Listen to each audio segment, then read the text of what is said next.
Mr. Austin Iwa joins us. He's a former AIG for the police. Good morning, and thank you for joining us on the program today. Well, you heard that report. Yeah, the National Security Council meeting. Rising from that meeting, the AGF did brief the press, and those were some of their considerations at the moment. So, the ban on motorcycles, popularly called Okada, is given several reasons, and then the mining bit, plus the Kuje matter. We'll come to that. But what was your impression when this news got to you? Good morning. Thank you for having me on your this wonderful show. What came to my mind when I heard about this was another way of telling us the lack of capacity of government to regulate the transportation, the public transportation system in the country. We've had, because of the collapse of public transportation system in this country, Nigerians took into their hands by developing new ways of moving around and going to their workplaces. And the easiest form was the use of motorcycles, popularly known as Okada. It's not traditional. I think maybe it's only in Nigeria and maybe some other African countries that you have this mode of transportation system. But I think that to a large extent, we have seen over the years the use of this mode of transportation for the commission of crimes. It started with low-level crimes of Okada people or motorcycle people running through the roads and snatching people's handbags and all that. We started seeing that, and now it has become a major means of huge transportation for bandits and other criminals within our society.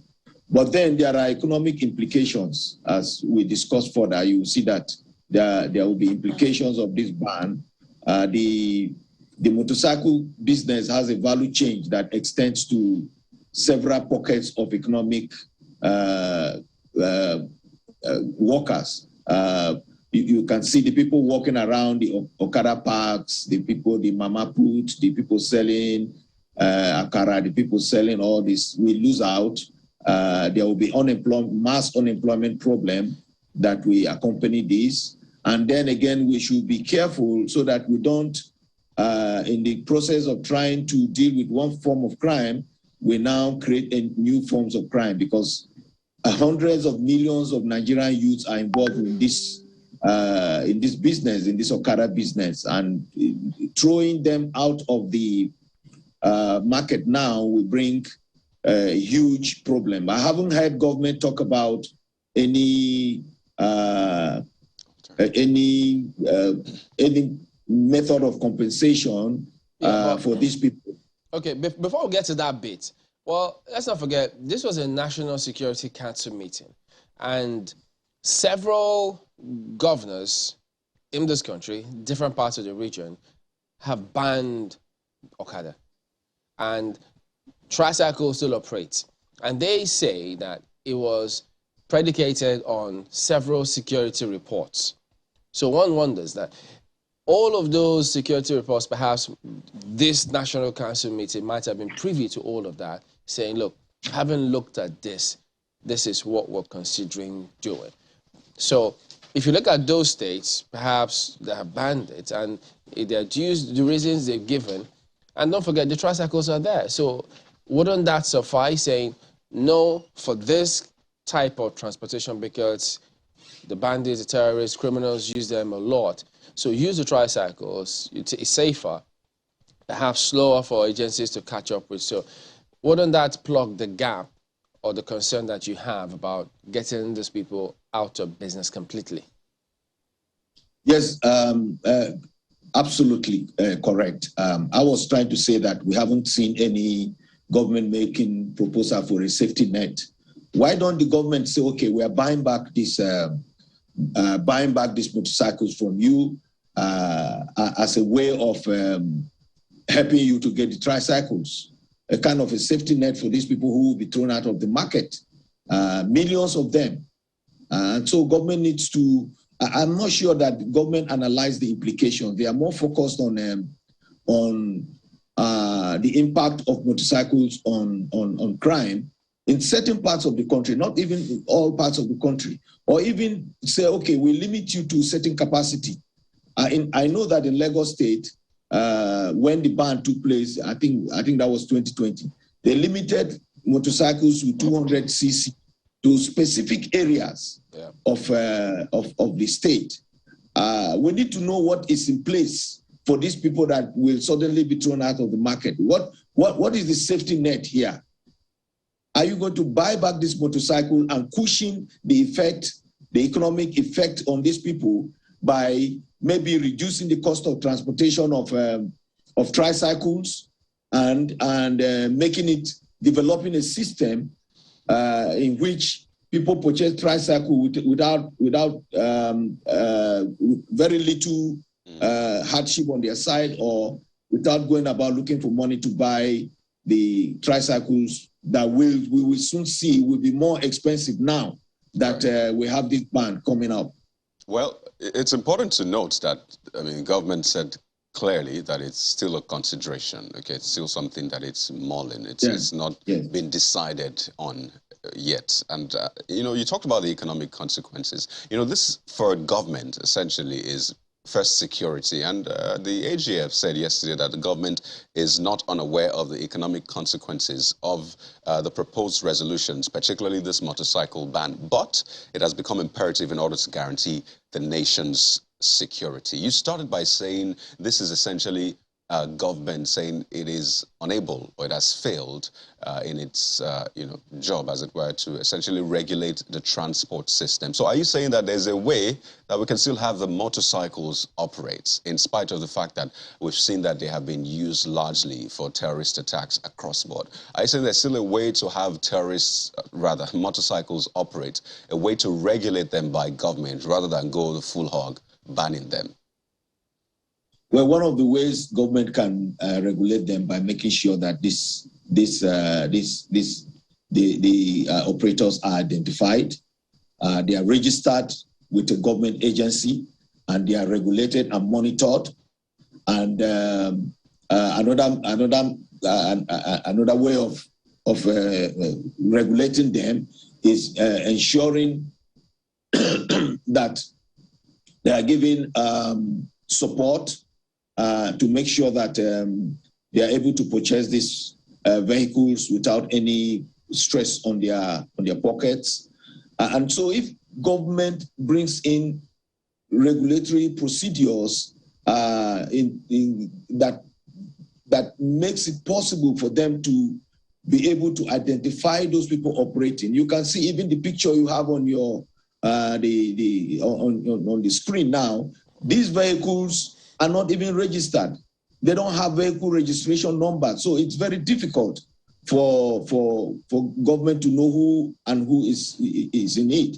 And then government can support the organization of the transportation system, the Okada Association and whatever they call themselves, making sure that they get proper identification. In some areas, in some parts of the country, local authorities and local transport authorities have been able to give them, some kind of shirts that they wear and identify numbers and all that. So what we need right now, it's regulating the industry, that area of public transportation, and ensuring that a specific capacity, motorcycle capacity, is given to them, and specific areas they can operate. Not all areas like we have seen in the Northwest and other parts where they have the problems. These images we're seeing are images from, city centers, places that are well populated. I mean, you can see vehicles, you see that there's a lot of activities going on. But in areas we've seen terrorist attacks, and I'm glad you've worked in some of these, northern states. You understand the topography of these states. They're not city centers. They are essentially, they call them forests. They are sometimes ungoverned spaces. So it's not a place where they have maybe an agent or, what do they call them, task force that will stop them and say, where's your, identification, where's the ticket, or where's your registration, and all of that. And a lot of these people don't essentially buy it for commercial purposes. They just pick them up from somewhere. In fact, sometimes bring them from outside of the country, bring them inside and use them to operate. So how well would you be able to regulate them in those areas, which is where we have majority of the terrorist attacks? And those are the areas that we need to do a total ban. I'm not against ban on motorcycles or Okada. I'm not against it. But what concerns me is the economic implication, given the fact that we are in the throes of a serious economic strangulation on virtually every Nigerian. So my concern is you try to stop one type of crime and then you create another type of crime again that will also have negative impact on our communities. Yes, I was when I was CP Kaduna State, I had serious problems with this Okada people, especially those that operate on the fringes of areas where we have this banditry. And that brings in the issue of importation of these vehicles and where they are taken to. If the department that is in charge of trade looks into where these areas, where these motorcycles are taken to, I support that in areas where we have banditry, there should be total ban on these motorcycles, complete ban on these motorcycles. Because what these guys do is that they buy a motorcycle and then redesign it, especially the tires. They don't have air pumped tires. They have tires that are stuffed with rubber and so that they will be able to traverse very difficult areas.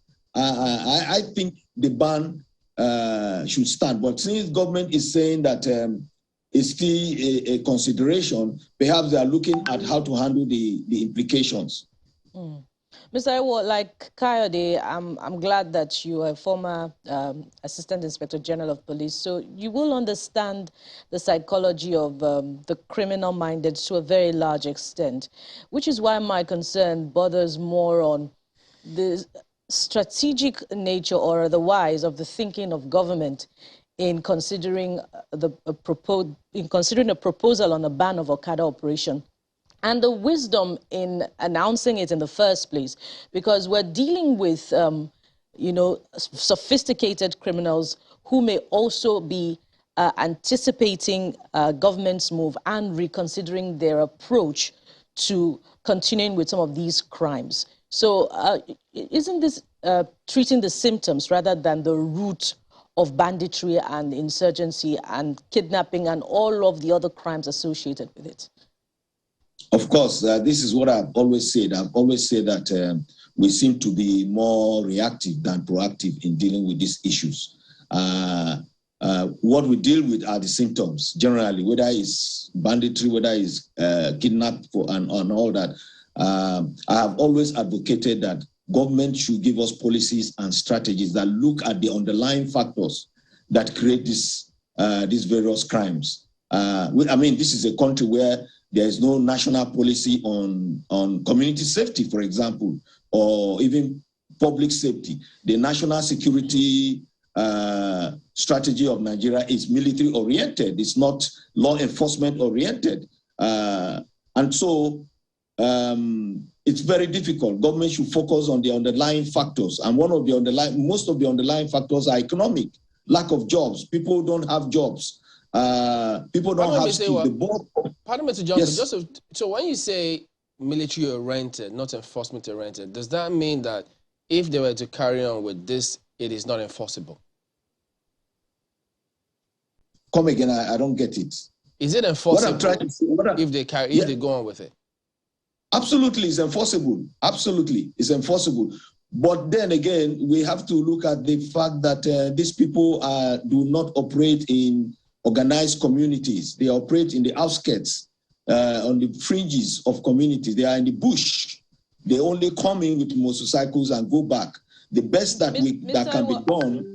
Mr. Iwo, are you quite sure about the point of this being enforceable? Because the most recent ban in Lagos, the reactions to it was a pushback in a certain part of Lagos, and that spoke to the lack of capacity to enforce it. Now imagine this on a scale, on a national scale. Does the police force have the capacity to enforce it on a national scale? This is not a project for the police alone. It's a project for all law enforcement agencies. It is enforceable, but it can be done in phases, and it's not a short-term thing. It has to be a long-term thing. In the cities and villages where we have this Okada, of course it's enforceable. It's just going around the city and picking all these motorcycles and dumping them in a place. But with regards to the bandits, it's going to be very, very difficult and tough, and it's going to take a long time before we're able to retrieve the motorcycle. But then again, we can cut off the supply chain. How do these motorcycles get to these bandits? Law enforcement should be able to look at it and see how they can cut off the supply chain, so that the more recoveries the law enforcement does, the less availability of these motorcycles to these bandits. Talking about supply chains, one would think that we will first of all start with perhaps where the motorcycles are manufactured.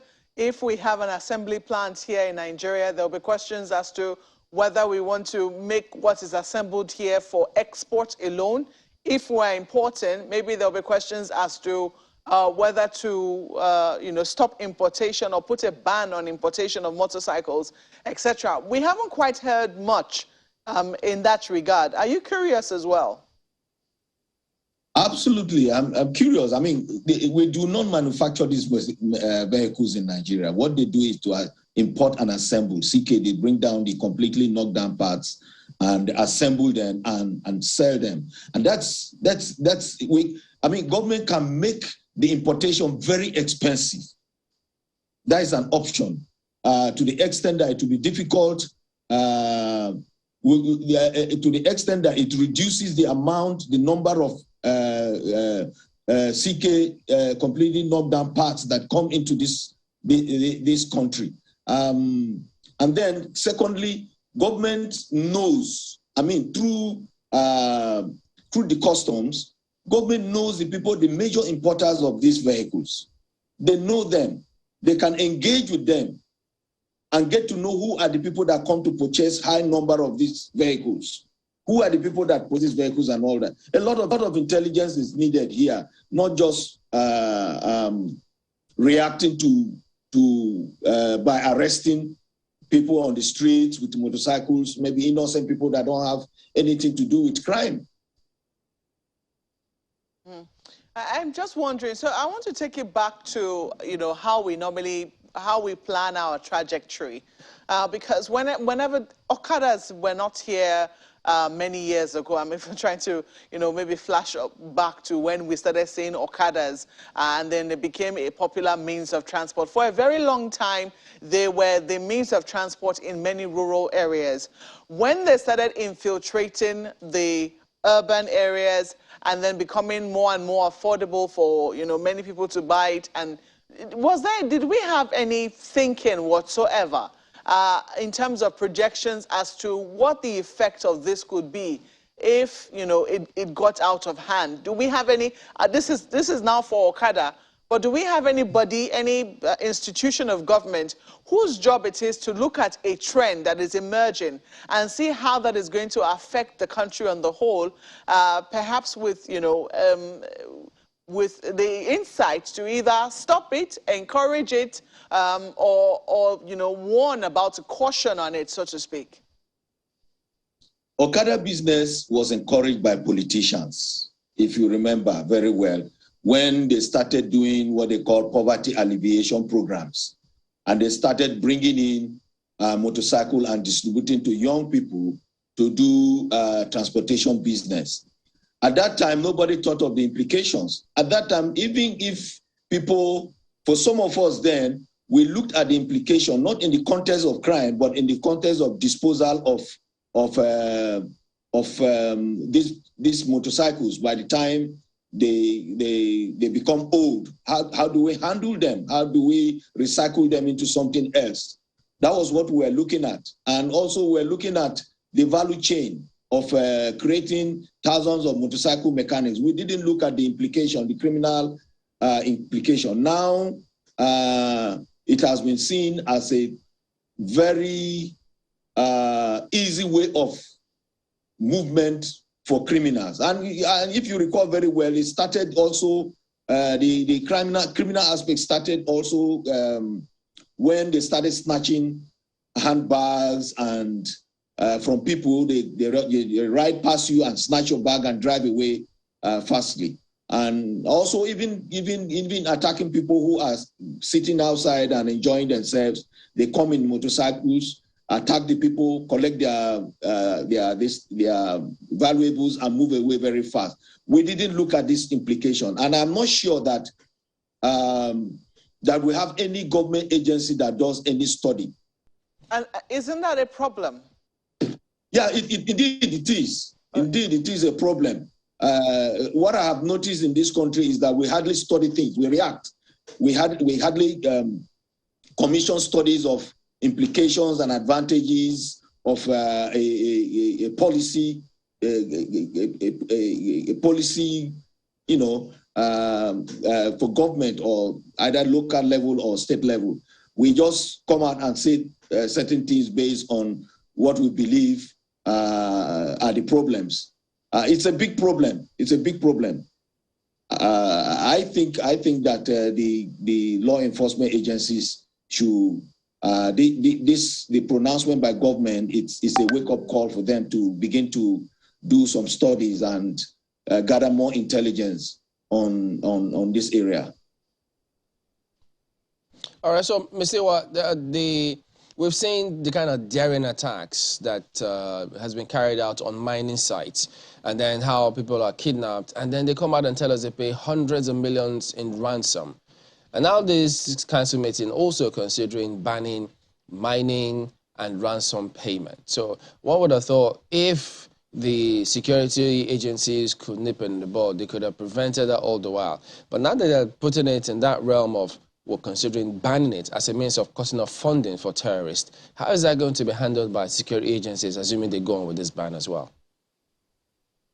It's going to be very difficult because mining, I mean, all over the country, people are mining all kinds of things that we don't even know about. And I think that some of the licenses are gotten through the back door or either in connivance with the agencies that control this mining areas or with other organized criminal gangs.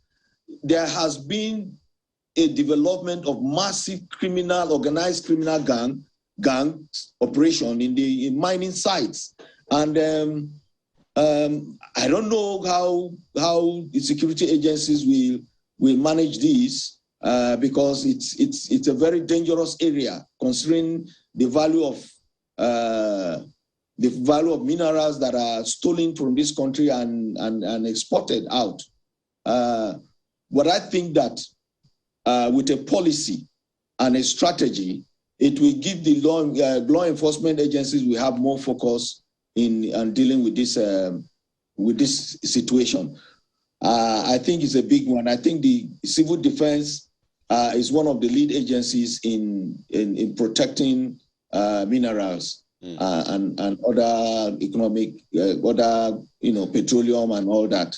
Right. So first, you've identified a failure in properly regulating transport, especially motorcycles. Now, assume you've identified another failure in regulating mining activities. And, looking through this statement, at least part of the things that was said that, they're still trying to establish correlation between mining motorcycles, which they suspect provide funding for the supply of arms to the terrorists. Two things come up for me. First, how long should it take to establish the correlation? This is something we've been grappling with perhaps for as long as, even beyond this administration. So how long will it take to get that correlation between, mining activities and terrorism, funding for getting arms and ammunition and all of that? Should it really take that long? Well, if we have an organized, if security agencies are organized properly in that area, it shouldn't take long. I mean, bandits and terrorists use any other means available to them to get funding for their arms and transportation, their feeding and their general welfare. They use all means available to them. First of all, who buys these minerals? Who are the people that are buying these minerals from them? We need to look at the value chain, from the criminal value chain that is involved, from the mining sites to the disposal. Who are the people that buy these things? Government officials. There are government officials that are involved in this value chain, in this chain of this criminal chain. Government, the law enforcement agencies can work in partnership with government to nip this. Mr. Iwa, so does that lend credence to the talks about complicity of even security agencies in these terrorist activities when it concerns mining and all of that? Of course, you cannot rule that out. We have seen situations, areas where security agencies have been involved in giving information to terrorists or bandits, and also getting themselves involved in terrorism and bandits. So you cannot rule out the connivance of certain individual security agencies. Speaking of proactive and reactive approaches, where we left off initially, the National Assembly is considering a forest guards bill. Where does this stand in terms of reactive and proactive approaches? Is it reactive or proactive? And how will this work in partnership with security agencies in response to the age-long call for them to go into the forest areas, which is their base, to dislodge the bandits? We've always had forest guards, but over the years, they have been neglected. I recall that when I was in Gombe State as the Commissioner of Police, we were looking at that area with the government, and the government was able to, in the context of the header farmer crisis, the government, at the end, the government was able to employ livestock field officers to protect farmers as well as protect the headers. And at that time, I had discussion with someone from the Federal Ministry of Agri who told me that he was the last of the trained forest guard. So if the National Assembly is looking at that area, that is interesting. It's a law enforcement outfit. The forest guards are law enforcement outfits, and we need them in the forests, both as proactive and as well as reactive. Proactivity, you have to look at the root cause. What is causing this? And like I said earlier, most of the root causes are economic, are social. Lack of jobs, lack of skills to do anything, idle young men that have a lot of energy to expend, and unfortunately find themselves as in the fold of criminal gangs.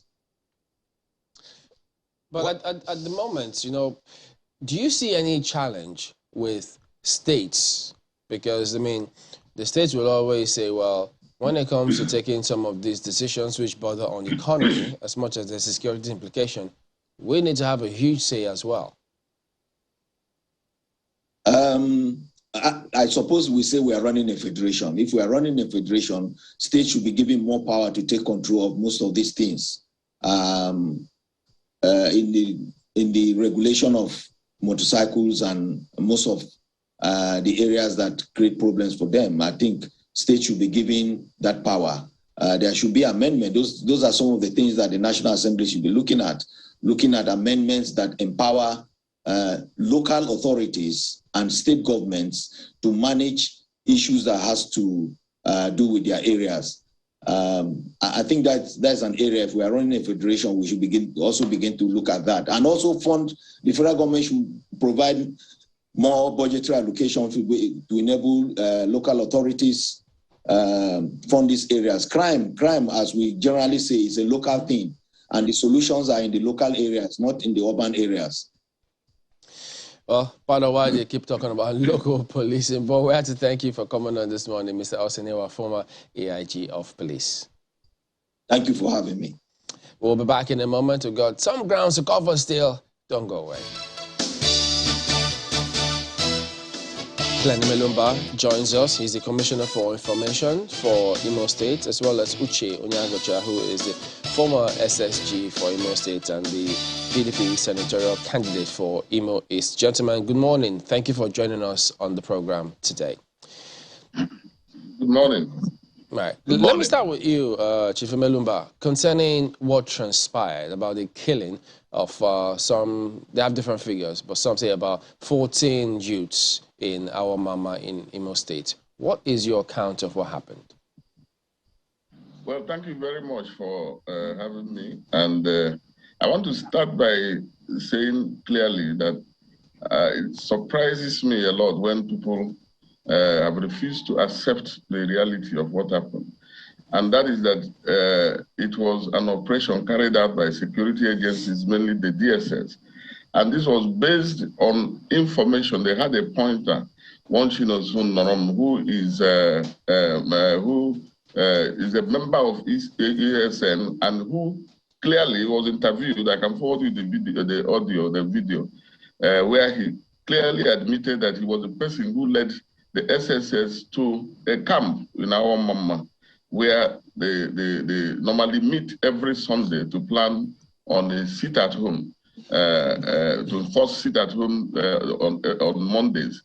And they went there and there was a shootout and there were casualties. And the man made it absolutely clear that the people who died in that shootout were members of his ESN, because he said that he could identify them. He knows their members, and he said he could identify them. And so it's a very straightforward thing that this was a security operation. What is shocking is that people are now, opposition elements and some misguided people have refused to accept this fact, and are insisting that it's a embargo and blaming government, saying government sent people to go and kill our youth. I mean, which human being, how would a government, a responsible government like ours, just send people, go and start shooting people indiscriminately at a wedding ceremony? So it doesn't make sense. That you ask yourself, when you look at everything, you ask yourself the simple questions. One is this wedding and the shooting that they are claiming, how come that the people who died in the process of this shooting were only young men? If you go to a traditional wedding, is it only young men that attend the traditional wedding? And secondly, where did the shootout take place? It was in the camp, clearly identified as a place where these people meet to plan for sit at home the next day. So the facts are there. And then you ask yourself, why? No, right, Chief, you talk about that a lot, but the images we just saw that played out, those were members, they were in the community, they were protesting in that community. So when you say opposition elements, are these protesters opposition elements? They were cited by the opposition people. Now, let me tell you something. Now, you know that, first of all, in this same area, Olu axis, we have had incidents of a lot of things, very, very criminal and horrible, horrendous things that happened. There was a time people's heads were beheaded and displayed at market squares. There was a time that police stations were burnt indiscriminately and so on. And then even the governor's house was burnt, and including the top officials of APC in the area. The question you ask yourself is, why was it that the same people who are now in a hurry to claim that it was government, why didn't they condemn? Was there at any time that they condemned any of these things? They didn't, because they were condoning it. It was serving their purpose, and that purpose was clear. They wanted to make the government ungovernable for Senator Hope Uzodinma. So now they are the same people who decided to change the narrative in spite of the facts presented by the DSS. that they Okay. did the operation. We also have back so that they incite the people, and that was exactly what they achieved in doing. They incited the people. We also have Honorable Onyagocha with us, so let's get him to give his perspective of what transpired. Honorable, could you go ahead? Is it as straightforward as Chief says it is? I am even prepared to use the logic of my good friend Mbadiwe Melomba. Ask him, where is our mama? Our mama is the local government of His Excellency Governor Hope Uzodinma. If he cannot secure his local government area, what are they talking about? Do you know the geography of our mama in Imo State? Our mama is along the road from Owerri to Onitsha with a double carriageway, and you're talking about a camp. How big is our mama that you cannot completely cordon every part of it? The road is passable. It's almost a semi-urban area. And then you're talking about a camp as if you're talking about somewhere in Afghanistan. But let us even use this other logic, that these people were killed by security operatives. When security operatives kill people, do they abandon them and run away? When these people were killed, according to him, by security operatives, the normal thing security operatives do will be to cut away the dead bodies. How come these people were killed and they were abandoned there by the so-called security operatives? And if these youths are protesting and you say they are opposition elements, do a very needful thing. Invite them over to Government House. Discuss with them. Hear their own sides of the story. Find out exactly what's going on. It doesn't add up. Senator Hope Uzodinma is supposed to be the chief security officer in the state. And at all times when any of this incident comes, excuses, excuses. That is all that we hear. It's just a simple case of people who have refused to do their job to secure lives and property in the state. I want to ask him also, how many lives have been lost in Imo State since they took over? In manners like this, it won't be anything less than 10,000. And the number continues to go up. But he says that... I'm challenging him. Where is our mama on the geography of Imo State? Is it not the local government of the governor? Okay, is it not along Owerri or Onitsha Road? Why didn't security operatives carry the cops away when they killed the people in the camp? But he also says that there's actually a video which he was willing to share of persons who were involved who actually said those who were killed were at least people who, just as Chief said, not just innocent youths, that there were those who were planning an attack on the state. And do you believe that? They always make up stories like this. This is not the first time. They always tell us they have a solution to the problem. This is not the first time. They always tell us they know the people behind it and that they will expose it. They have been saying this for the past 2 years, that they know the individuals sponsoring this who are behind it. We've been challenging them, publish it for the world to see. Get those individuals arrested. Get those individuals prosecuted. Well, it appears as if we have lost connection through to Mr. Onyagocha. But Mr. Declan, Mr. Melumba, it appears as if there are different accounts about what exactly transpired in Oru East, Awomama to be precise. And some of the survivors have been narrating their ordeal to pressmen. One of them told... We'll get to you, Mr. Onyagocha. Glad to know that you're back. One of them said they were returning from a wedding ceremony on Okada, and then the ESN security operatives attacked his brothers ahead of them.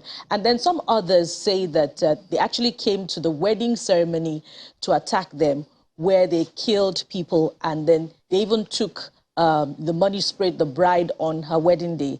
I'd like to ask you to clarify these accounts. And is this the style of security operatives to, raid people said to be bandits or terrorists and to, steal from them as well? Thank you very much. I want to make it very clear that, I mean, thank God you said there are different accounts. Now, if they said that they went to a wedding ceremony and shot people and took even their money and so on, all this time, the video they have been showing, we have not seen this bride. We have been only seeing a man who said he was the person who got married. And if people went to a wedding ceremony, you are expected to meet there, both the old, the young, and everybody. Now, both girls and so on and so forth. How come it was only young men that were affected by this bullet that was shot just indiscriminately in a wedding ceremony? These are the questions you will ask yourself. Now, the truth of the matter, like I said before, is that this thing happened in a camp, in a house, in our mama. And by the way, our mama is a vast place, and we are talking about the interior of it. Now, I want to make something clear to my very good friend, who I love and respect, but I must also tell him that the truth of the matter is that he, with the PD people, are behind the insecurity in the state. Unfortunately, he himself has a history of very violent political activities. During the last election, he went and in the presence of everybody, upturned an INEC table, took the result sheet and tore it to shreds, which led to his arrest by the police. And when this government, so he has that history. And when this government came, he was among those who came out openly to say that he will not accept the decision of the Supreme Court. And he was busy arranging talks, inciting the public, and leading protests against the government. So the position of PDP, we focus. Very well known. That's what the point I'm trying to make is that their aim is to make this government. You directly attacked him. And they are the people, they are the same people behind this. Chief Emeluba, just to put out that we focus on the issues and not attack personalities. But since you've directly attacked him and he's here, we'll let him respond, and then no personal attacks. We'll focus on the issues. But Honorable Onyegocha, could you respond to what he said? I refuse to be drawn into his distraction. I want to continue with my explanation that if these people are opposition elements, we are saying opposition elements in which local government? In Oru East local government area, the home local government of His Excellency, Senator Hope Uzodinma. There are 27 local government areas of Imo State. How come Hope Uzodinma is allowing opposition elements to overwhelm him in his own local government? Does it add up?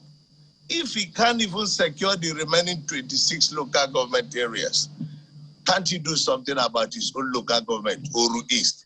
How come since he started as governor, the battle has commenced in Oru East and persisted in Oru East and remained in his federal constituency? But, Honorable Onyegocha, part of their narrative, part of the narrative we hear is that they say that some elements are trying to make it look as if he cannot control his own local government or that his own people don't accept him, and that's the impression people want to paint. That is the more reason why he has to show that it is not correct, that he has his people with him. But every day what you get is excuses. Excuses upon excuses. One of the first persons who got killed at the beginning of this crisis, the younger brother to my assistant when I was SSG, Mr. Zubi Chibu. We went to court to challenge the killing at the Federal High Court. We won the case. The Federal High Court has imposed a huge amount of penalty against the Nigerian army for the killing. You don't invite people you cannot manage. And I want to focus a little bit more on solving the problem. Okay. And this is where I have always insisted. Can we stop the tough talk? Can we stop all this postulation about bringing the army, the Air Force, the police? They can't do it. They have not been able to do it. Can we mobilize the citizens against this insecurity challenge in Imo State? Can we talk to ourselves as equals? Can we start the process of intelligence gathering from the citizens? Can everybody drop off whatever claim they have about being chief security officer or not being chief security officer, if you are not able to find a solution to this problem, can we resort to some other means? Before now, there used to be all this tough talk by Hope Ozodema that he will bomb Mary, he will bomb here, he will bomb here. You have bombed all the places. You have attacked as many places as you can, and you are not able to solve the problem. Even President Mohamed Buhari has realized that himself and all his service chiefs are not able to solve this problem. Can we begin the process of talking to one another and saying, well, this is not acceptable to us, and find a practical solution to the insecurity challenge, rather than making unnecessary political comments about it? All right, in seeking a solution, Chief Emeloba, when you say that there was a shootout, but the thing is, if there was a shootout, how come the casualty was only on one end with the youths? Because if you say they went to a camp, you will expect that people will be armed in that camp. But this was only casualties of the youths whose bodies were found there. Well, I must tell you that in terms of the casualties, you might not be very correct to say that it's one-sided. Maybe the security agencies might not be able to. Okay, so tell us then, were there casualties on the part of the security agencies? I'm not in a position to say that. But you said we may not be correct. So what is the correct thing that you know?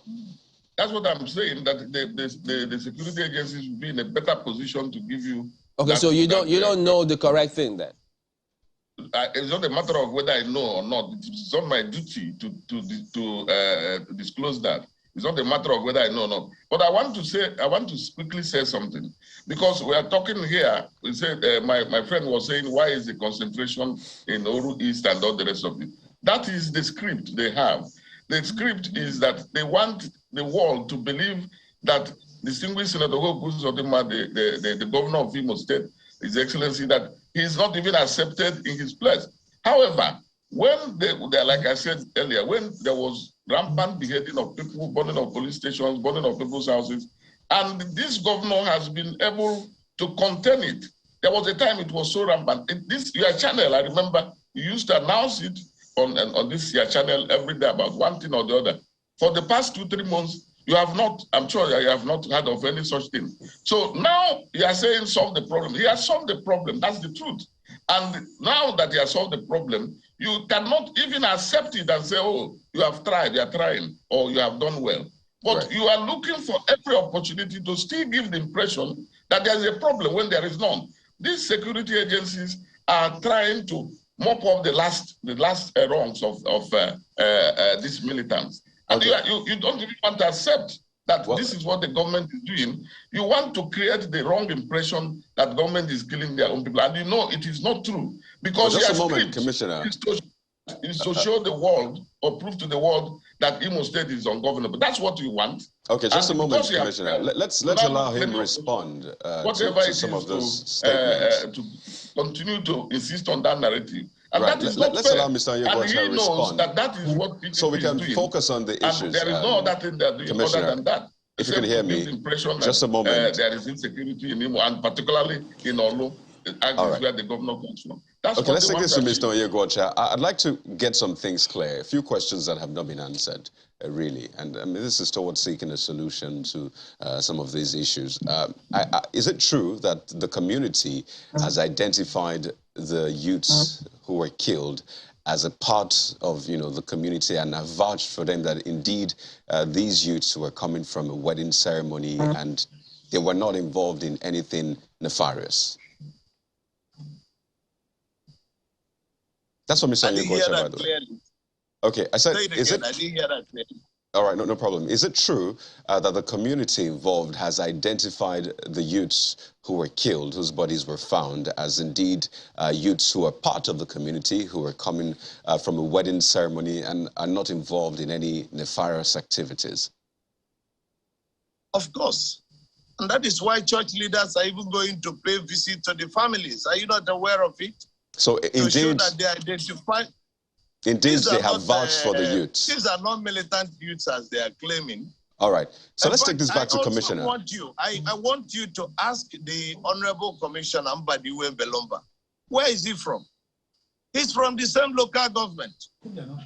Why can't they go and hold a town hall meeting in that local government? Why don't they go and sympathize with the people of Awomama, the old Tulu communities that is mentioning?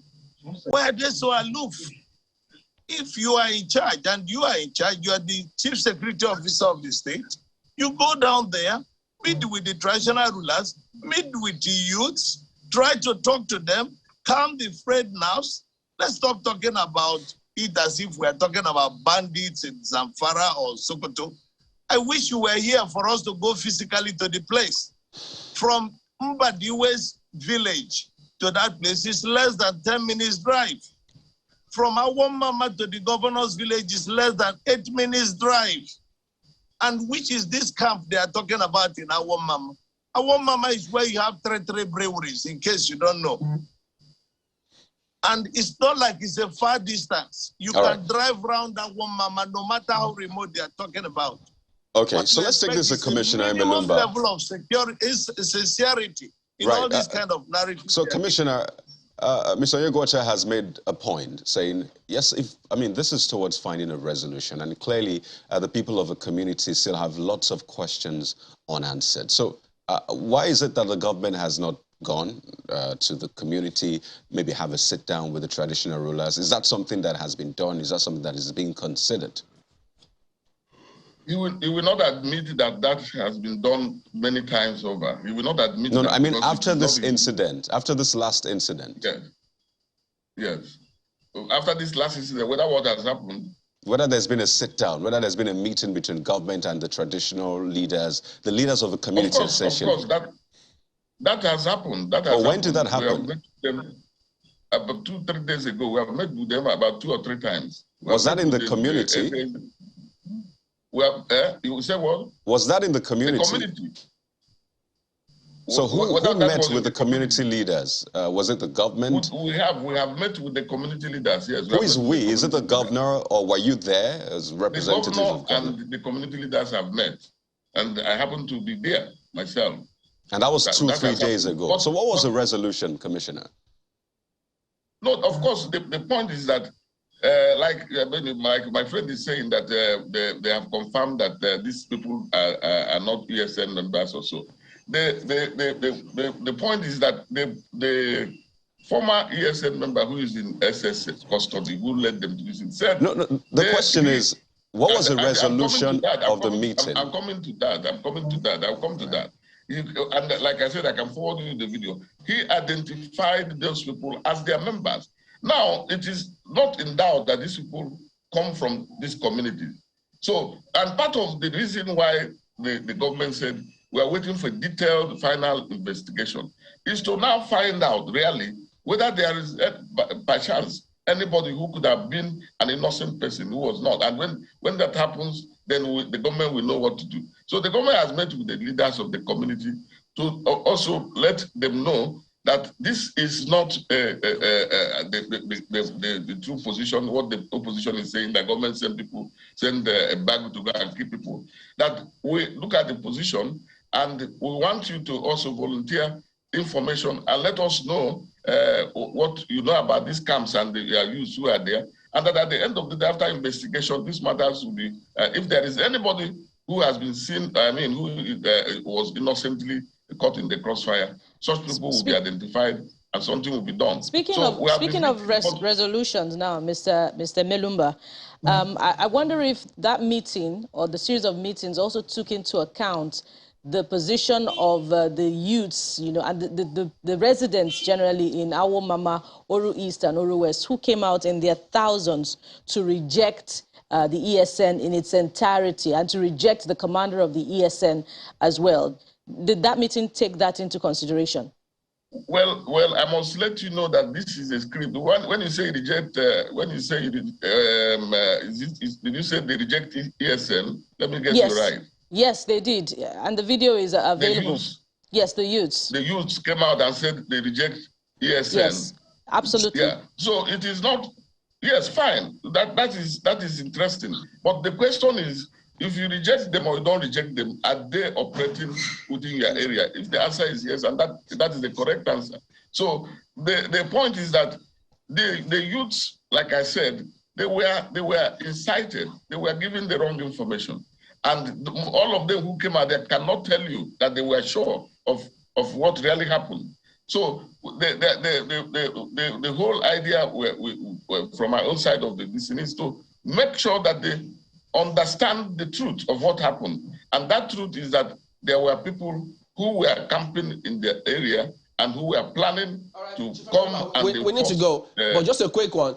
Is there a law in Imo State that allows a Bibago to bear arms superior to a Dane gun?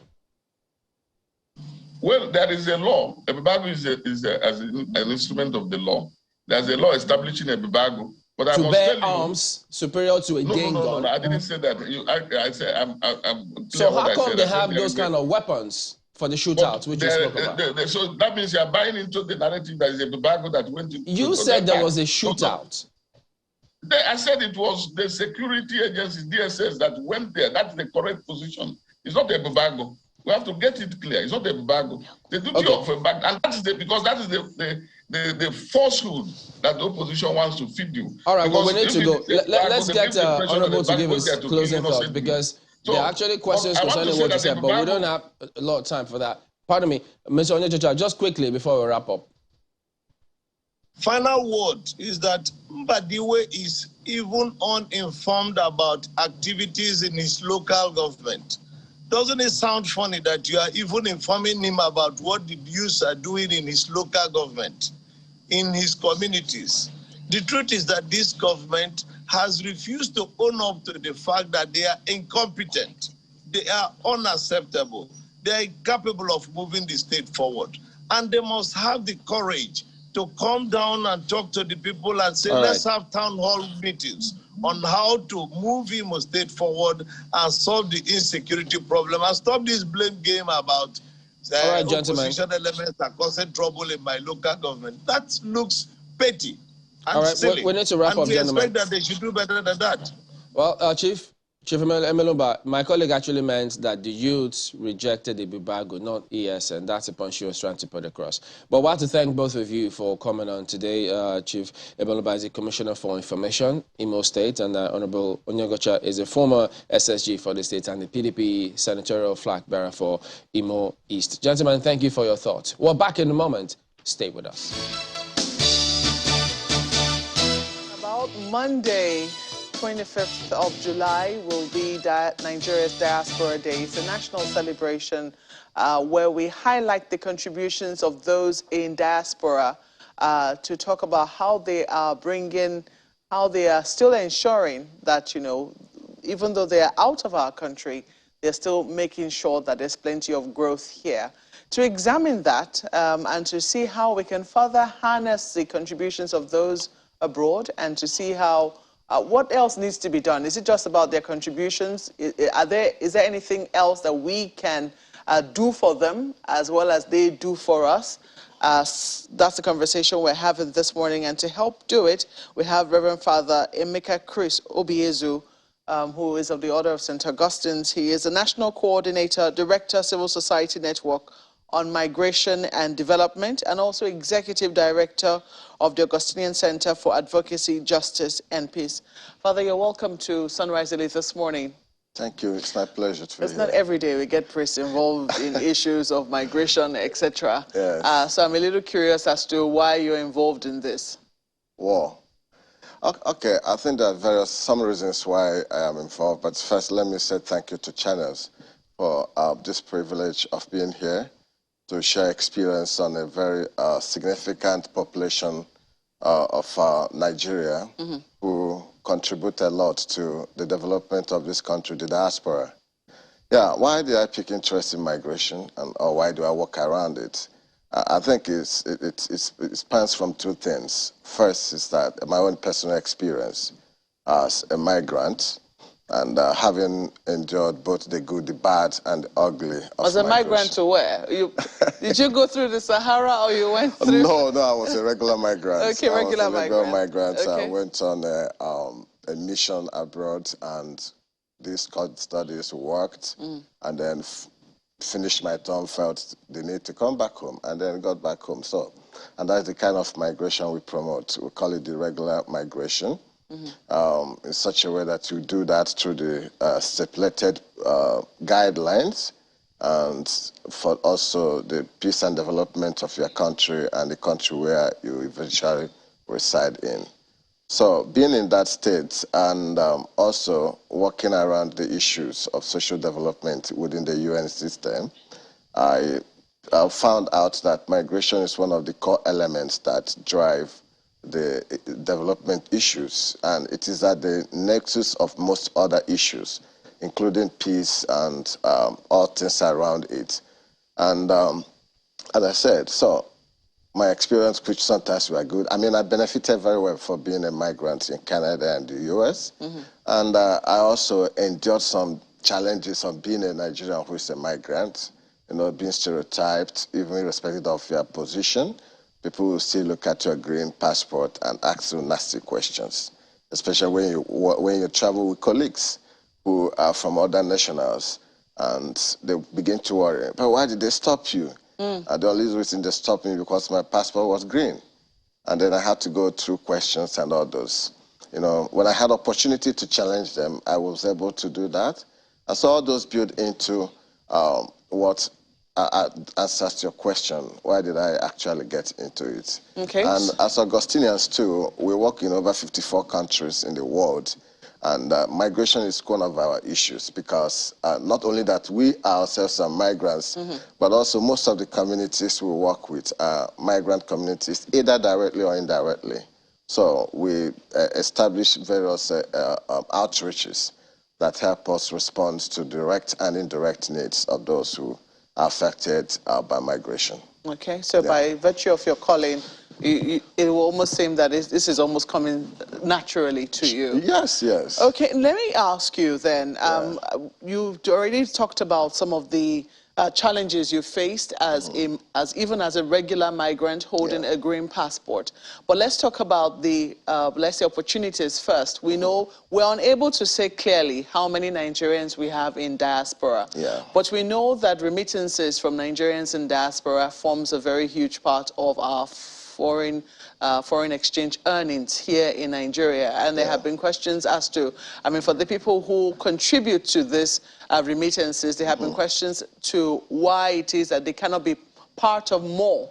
I mean, they want to be part of the decision-making of things that happen in Nigeria if they're already putting their money where their mouth is, so to speak. What other opportunities are we not exploring from your own perspective as someone who knows what Nigerians abroad are capable of?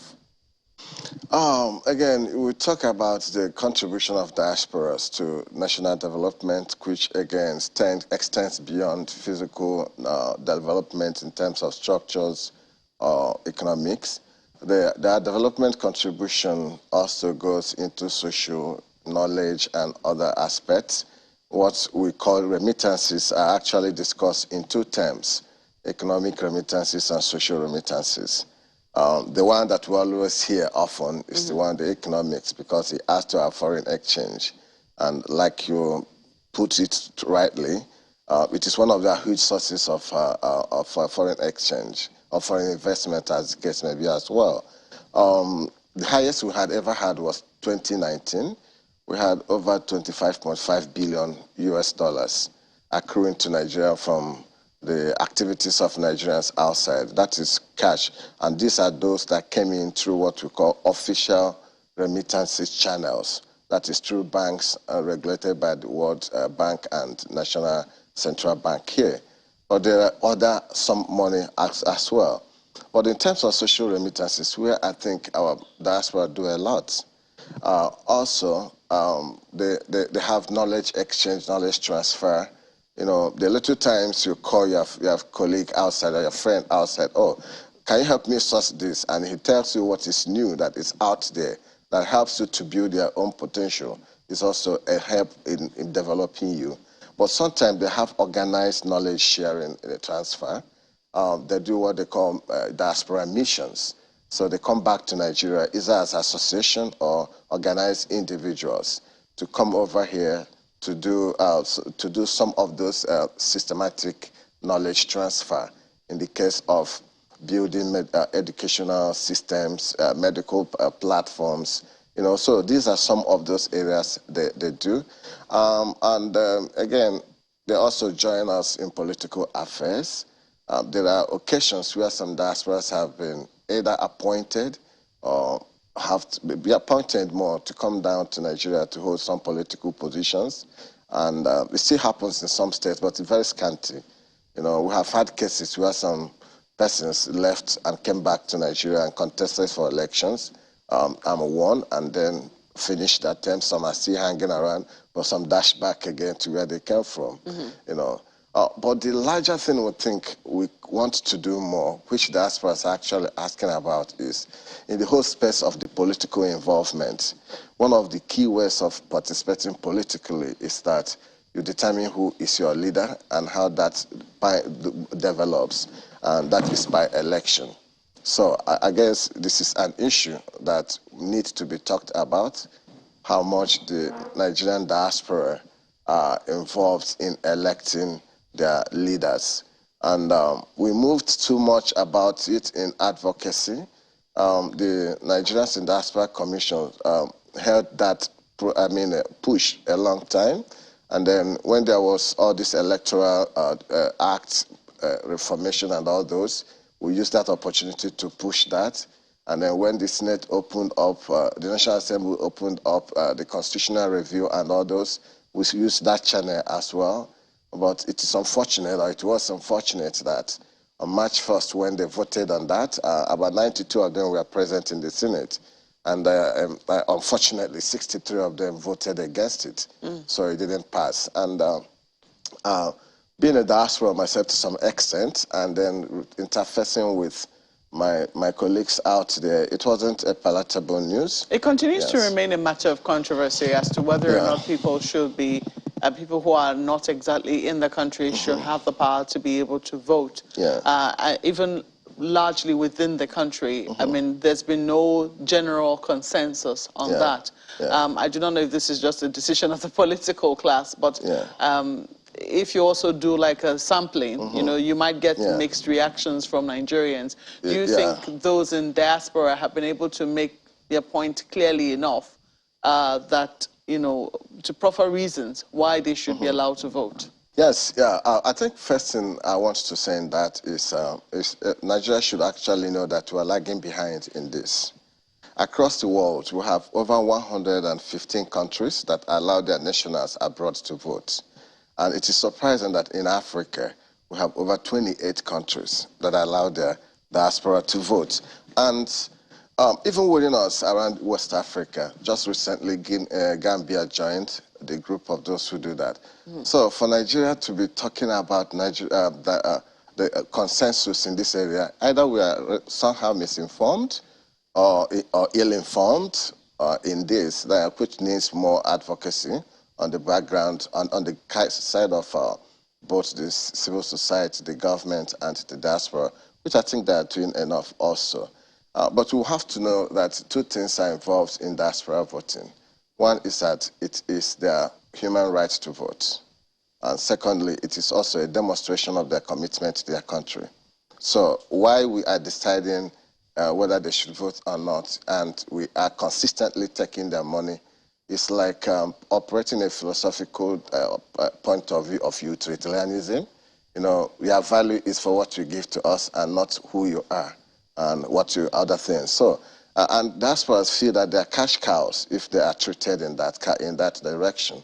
So I think, answering your question, I was speaking with somebody actually from Ministry of Foreign Affairs and he pointed out the fact that one of the reasons is that we don't have enough data of who are diasporas out there. So maybe we wait until we have the data. There must be a point in that, but also there is a point in using that as a bet to get Nigerians in diaspora to vote. Like NITCOM has ensured that in almost all the embassies or missions of Nigeria abroad, there is a portal where somebody could go in and register. And if you go to NITCOM website also, you see a portal for Nigerians to register. Just click on the country of residence and you do that. If Nigerians in diaspora know that they are going to vote in 2023 election, I will tell you that portal will be flooded because they want to count. But because you say, until we do that, we know how things go here. there must be an incentive, there must be a bite. We see the pool of people coming out for PVC this time. It's because there is this hunger for people to do something different. So I think rejecting it on the ground that we don't have sufficient data may not be completely the right thing, and also that the consensus had not been formed around the populace is also another question to worry about.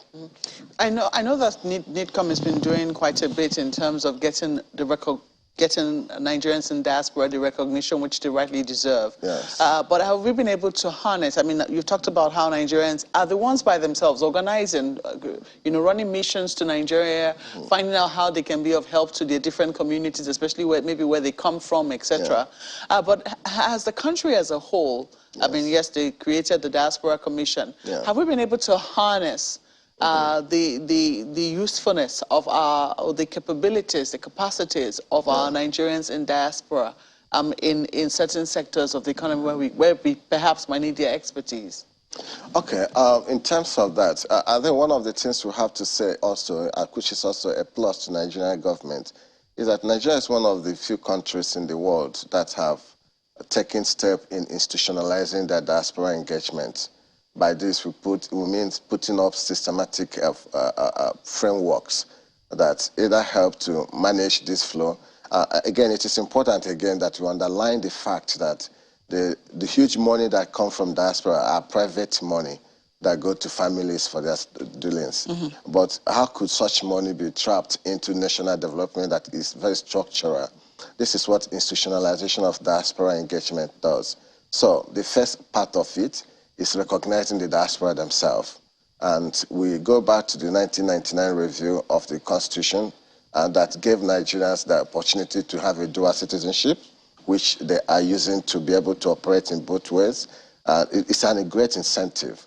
And then in terms of the field of development, instituting or creating the Diaspora Commission also gave the platform for a government face. And that is why that commission is able to do more than it used to do before. And there's a diaspora policy that helps us to coordinate all these activities.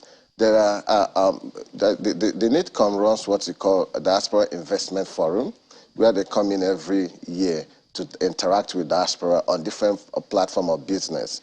Just recently, they are talking with the Federal Mortgage Bank and have almost concluded on diaspora housing, where diaspora can actually key into a housing loan scheme and develop and build their estates here in Nigeria, and which I think is a very great thing doing. So we're making some progress in that area. Yes, we're making some progress. Well, Father, I'd love to ask you many more questions, but I see that we're totally out of time.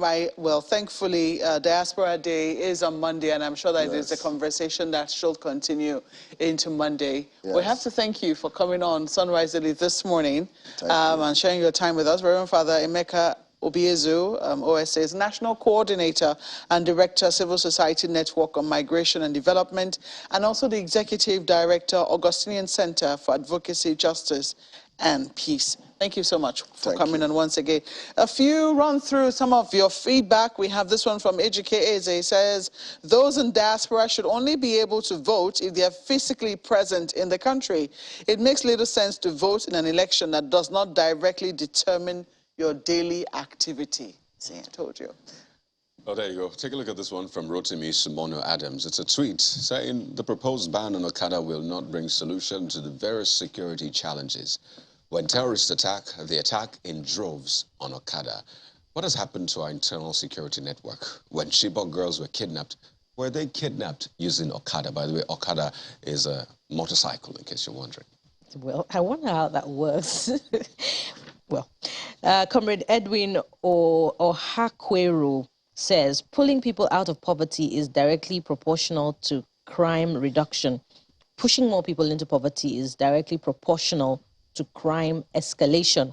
Banning Okada in the entire nation will throw so many people out of jobs, not just the riders. Profile the ban. That's Edwin. Well, Victor thinks JAMB is a selection exam meant to spread Nigerian youths to different Nigerian universities, specially owned by the government. Even when private universities subscribe to it, it is not necessary for entry to private universities. Is that true? The debate in Parliament should be functional education to the youths, not JAM. For revenue issue, it is left for government to define JAM as social service or profit center organization, but it should not stop JAM from doing the job of selection process every year. 2 million youths come up every year, and the opening is still open for fresh competition. Well, there you go. That is it today, gentlemen. Thank you for watching. Yeah, go ahead. Thank you for watching this morning, and we wish you a very productive weekend. If you are here in the Federal Capital Territory, do stay warm. I'm Malkwell Gun Yusuf. I wonder how a productive weekend looks. Is it when you sleep? It looks like we don't want to go, but we have to run. It's been an amazing time on the show. Remember, whatever you do, always be kind. I'm Kayode Okikiolu. Yeah, and the little pause tells me that we've given you quite a lot to think about this weekend. Of course, make it count. Thank you for watching. I am Bukola Samuel Wemimo. We'll see you next time. I'm Chamberlain, so goodbye.